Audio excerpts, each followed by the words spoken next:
کسی کو کہتا ہوں ارے مالی ندی گالی بگاڑا ہم نے کیا تیرا، ارے مالی ندی گالی بگاڑا ہم نے کیا تیرا، چمن ہے سیر کرنے کا نہ گھر تیرا نہ گھر میرا۔ سوچ کے چل، یہاں تو خدا جانے کتنے لوگ آئے اور اپنی تمام کے تمام ٹلی کھڑکا کر دنیا سے رخصت ہو گئے۔ اس لیے جو بات کرو کم سے کم یہ سوچ کر کرو کہ اس کا نتیجہ کیا نکلے گا، بس یوں ہی دل کو خوش کر لینا۔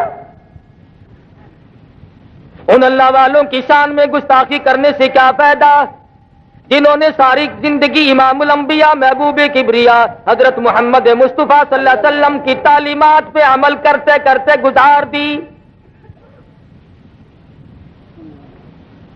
کہاں ہیں وہ لوگ جنہوں نے 18 سال بیٹھ کر گنبد خضرا کی چھاؤں میں کالی کملی والے کی حدیث پڑھائی، صحابہ صفہ کے چبوترے پہ بیٹھ کر جس نے حدیث پڑھائی، جس کے شاگردوں کی عرب و عجم میں بے انتہا تعداد ہو، جو دارالعلوم دیوبند میں مسند حدیث پہ بیٹھ کر سال ہا سال تک حدیث کی تعلیم دیتا رہو، انہیں تم کافر کہتے ہو، تمہیں کب شرم آئے گی؟ دوستو امید کرتا ہوں کہ سبھی حضرات خیریت سے ہوں گے۔ دوستو آج ہم لے کر حاضر ہوئے ہیں قاری حنیف کا ایک بہت ہی پیارا بیان کا عنوان ہے اللہ کے رسول کی ولادت کب اور کیسے ہوئی۔ دوستو آئیے بیان سنتے ہیں، میں بھی سنتا ہوں اور میرے ساتھ آپ بھی سنیں، انشاءاللہ بہت فائدہ ہوگا۔ آئیے بیان شروع کرتے ہیں۔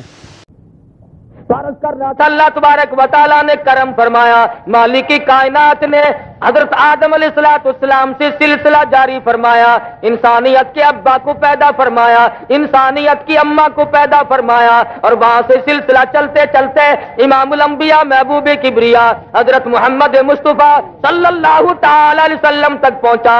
ارشاد فرماتے ہیں، مدنی کریم کا ارشاد گرامی ہے کہ میرے والد سے لے کر آدم علیہ السلام تک کی، میری آمنہ خاتون والدہ ماجدہ سے لے کر حضرت حوا تک کی، بیچ میں جتنی بھی دونوں طرف کی لڑی آئی، نسل آئی، جتنے بھی بیچ میں آئے، 1000 آئے، 100 آئے، 1,00,000 آئے، 10 آئے، کتنے بھی آئے، دونوں طرف کی لڑی اور نسل، مردوں کی بھی عورتوں کی بھی اتنی پاکیزہ تھی، حسب کے اعتبار سے، نسب کے اعتبار سے۔ حضور فرماتے ہیں کبھی دونوں نسلوں کے دلوں میں برائی کا ارادہ بھی نہیں ہوا۔ نبی ایسے پاکیزہ ماحول میں آتا ہے، اللہ پاک نبوت کو اتنا مانج کر اس کے اندر نوری جھلک پیدا کر کے دنیا میں بھیجتے ہیں۔ جس قدر انبیاء کرام تشریف لائے سارے برگزیدہ تھے، سب پر اللہ تبارک و تعالیٰ کا کرم ہوا، تاج نبوت جس کو ملا وہ کوئی معمولی بات نہیں، لیکن اللہ تبارک و تعالیٰ نے دیکھا جب حالات بالکل بگڑ گئے، کمزوروں کو طاقتور کھانے لگ گئے، جہالت نے ڈیرے ڈال دیے، ظلمت نے گڑھے کھود کر رکھ دیے، دنیا میں تباہی آ گئی، انسانیت برباد ہو گئی، حالات نہ گفتہ بے سے نہ گفتہ بے ہوتے چلے گئے۔ خداوند عالم نے حضرت رسول اکرم صلی اللہ علیہ وسلم کو دنیا میں مبعوث فرما دیا۔ آمنہ خاتون فرماتی ہے رضی اللہ تعالی عنہا، جب حضور دنیا میں تشریف لائے میرا جی چاہا اپنے یتیم کو دیکھ تو لوں۔ فرماتی ہے میں نے جھانک کر نظر ڈالی تو کیا دیکھتی ہوں، سرکار مدینہ سجدہ فرما رہے ہیں۔ دنیا میں قدم رکھتے ہی سب سے پہلے سجدہ فرمایا، اور یہ ثابت کر دیا لوگوں میں اس معبود کی چوکھٹ پہ سجدہ کرنے کے لیے آیا ہوں، لوگوں کو خدا منوانے آیا ہوں، سارے معبودوں کو چھڑا کر ایک پروردگار عالم کے دروازے پہ جھکانے آیا ہوں۔ آمنہ خاتون فرماتی ہے میں نے اٹھا کر گود میں رکھ لیا، پیشانی پہ بوسہ دیا، چوم کر میں نے ہاتھ میں ہاتھ پکڑنا چاہا، دیکھتی کیا ہوں دائیں ہاتھ کی انگلی شہادت والی اٹھائی اور آسمان کی طرف اشارہ فرما رہے ہیں، گویا فرماتے ہیں او میری امی جان، او عرب و عجم کے لوگوں، پہل کے اندر زلزلہ کیوں آیا؟ وہ جیسا کہ عادت چلی ہوئی آ رہی ہے نا، نجومیوں کو بلایا کہ بتاؤ آج رات میں کیا خاص واقعہ نمودار ہوا جس کی وجہ سے میرے محل میں زلزلہ آیا؟ بے شمار نجومی تھے، کسی نے اطلاع دی کہ عرب کے اندر ایک یتیم پیدا ہوا ہے، بے شمار اس قسم کے واقعات ہوئے ہیں، ان کی تشریف آوری کی وجہ سے ایسا ہوا۔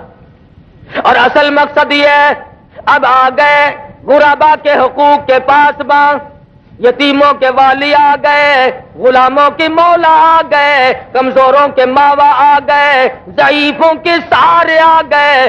آج کے بعد بادشاہت نہیں چلے گی، آج کے بعد محلوں میں رہ کر سجدے کرانے والے بادشاہوں کی بادشاہت ختم ہے۔ چنانچہ یہی وجہ ہوئی مزقناہم کل ممزق ان فی ذالک لآیات لکل صبار شکور۔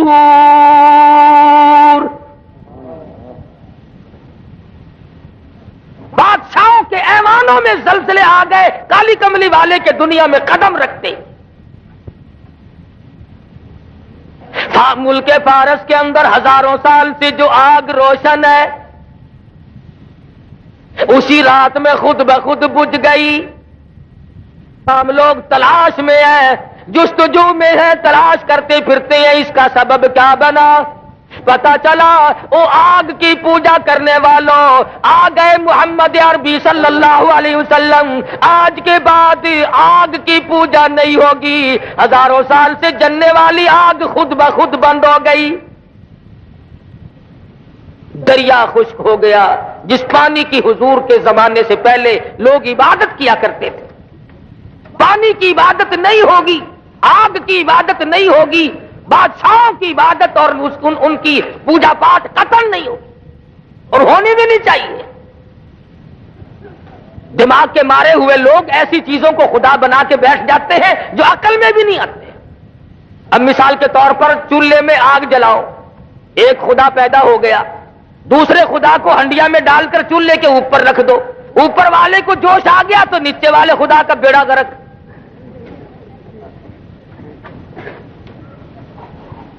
کوئی پانی کو خدا، کوئی آگ کو خدا، کوئی بادشاہ کو خدا، کوئی لکڑی کو خدا، کوئی پیپل اور بڑ کو خدا مانتا تھا۔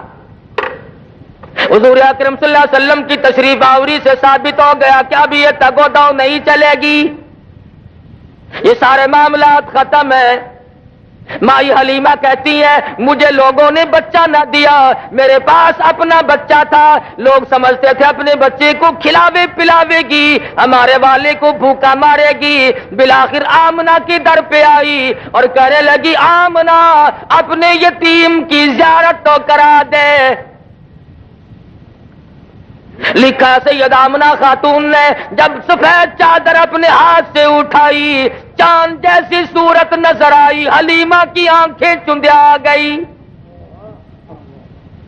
کہنے لگی مجھے اپنی کبریا کی قسم، میری آنکھوں نے آج تک اتنا حسین بچہ دیکھا نہیں۔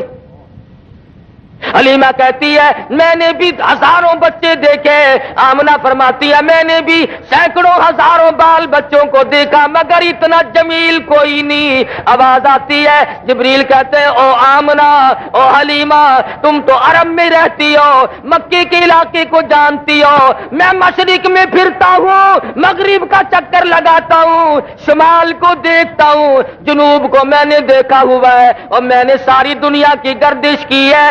آفاق گردیدم بسیار خوبا دیدم لیکن تو چیزیں دیگری، میں نے سارے جہان کا چکر لگا لیا ہے۔ اور جبریل کہتے رب اکبر کی قسم میری آنکھوں نے اتنا حسین دیکھا کوئی نہیں۔ اللہ پاک کی طرف سے آواز آتی ہے جبریل تم دیکھتے تو تب جب میں نے ایسا حسین کوئی پیدا کیا ہو، اب تو بنایا کرو گے، شاید اور بھی ایسے جمیل آ جائیں، احسن آ جائیں، خوبصورت آ جائیں، فرمایا نہیں نہیں، رخ مصطفیٰ ہے وہ آئینہ، اب اس جیسا دوسرا آئینہ نہ ہمارے چشم خیال میں اور نہ دکان آئینہ ساز میں۔ فرمایا میرے پاس بھی اب ایسا حسین کوئی نہیں، جس سانچے میں میں نے کالی کملی والے کی صورت کو ڈالا ہے وہ سانچا ہی توڑ دیا۔ امید کرتا ہوں کہ مولانا کا یہ بیان آپ کو بہت پسند آیا ہوگا۔ اسی طرح کا بیان سننے کے لیے ہمارے چینل کو سبسکرائب کیجیے گا، ویڈیو کو شیئر کیجیے گا اور دعا کیجیے گا اللہ تبارک و تعالی مولانا کی مغفرت فرمائیں اور درجات کو بلند فرمائیں۔ تو دوستوں ملتے ہیں اگلی نئی ویڈیو میں، جب تک کے لیے السلام علیکم ورحمۃ اللہ وبرکاتہ۔